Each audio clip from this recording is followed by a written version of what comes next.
it's Jayla Michelle, and I'm back with another video. So today's video is going to be a little different. This video, I'm just going to be giving you guys some little financial tips for the younger girls that's entering their adulthood. This is for anyone who doesn't know too much on how to manage their finances or doesn't know anything about finances, who don't have parents to teach them. This video is for you. Before we get into the video, go ahead and subscribe if you haven't already, and let's go ahead and get into the video. So the first tip I have is, if you do not have a credit card, apply for one right now. This is essential for if you want to purchase a car down the line, or purchase a house, or get an apartment, or any big purchases like that. Having good credit is definitely going to help you out. If you're under 18, you can ask your parents to add you to their credit card as an authorized user. Only if your parents actually have good credit though. Like, don't be added as an authorized user if your parents don't have good credit, because that would be a waste. But yeah, if your parents can add you as an authorized user, their good credit transfers to you as well. So honestly, that's the better way to start. I wish I would have started off, as an authorized user on my parents' credit card, but I didn't.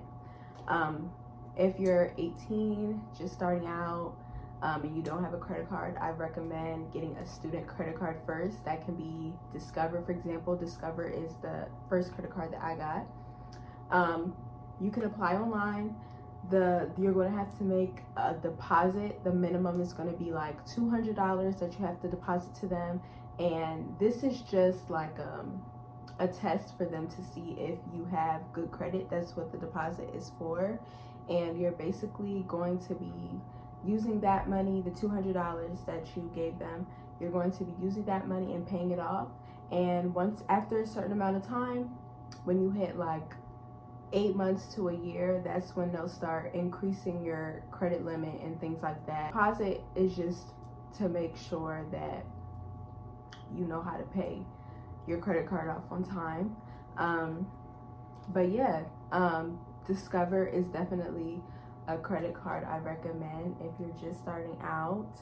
You want to make sure that you're paying on time, and that it's also easier if you have your credit cards on auto pay, just so that you don't have to keep going back and then paying it, just so that it's just taken care of on time. My light just went out.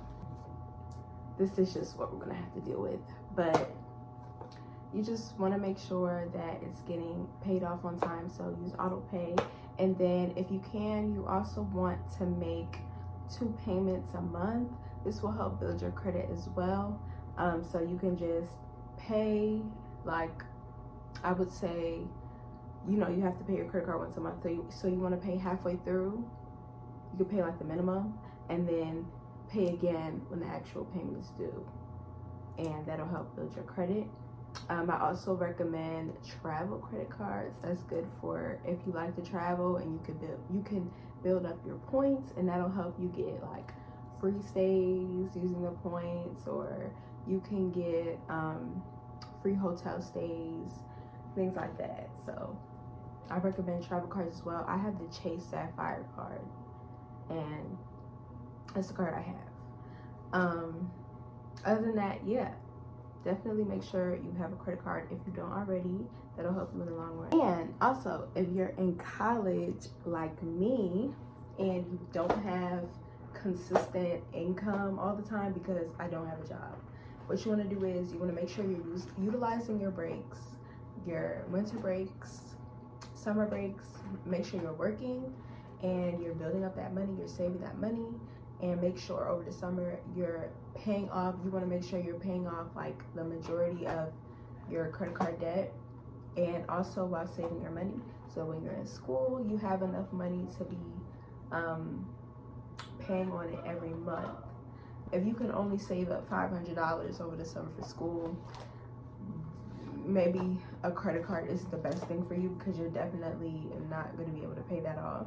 So either you want to make sure you have a job while you're in college, or you want to make sure you're saving a good amount of money over the summer. Financial tip number 2, make a habit of tracking your expenses. You want to make sure that you know every time you spend money, what you're spending money on, what time you're spending that money. You want to make sure you know exactly what is being spent at any time. You want to make sure you know. Now, if you need a way to track your expenses, you can check out this book. It's on Amazon. I'll show a picture of it like right here. But you can get this off Amazon.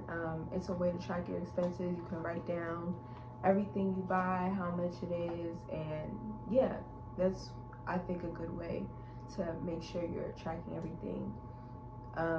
It also helps you to make sure that you're not overspending on what you don't need to be spending on. But definitely make a habit, like if not every day, weekly. Make sure you're checking how much you are spending. Okay? Tip number 3,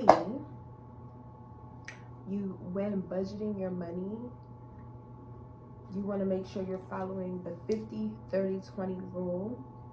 Budget management is so important. I cannot express this enough to you guys. You need to make sure you're budgeting. But the 50-30-20 rule is basically just explaining that 50% of your income goes to your needs. That can be your rent, your phone bill, anything that you need. The 30% is going to go to your wants. This could be like entertainment, going to the movies, getting Starbucks. That's me.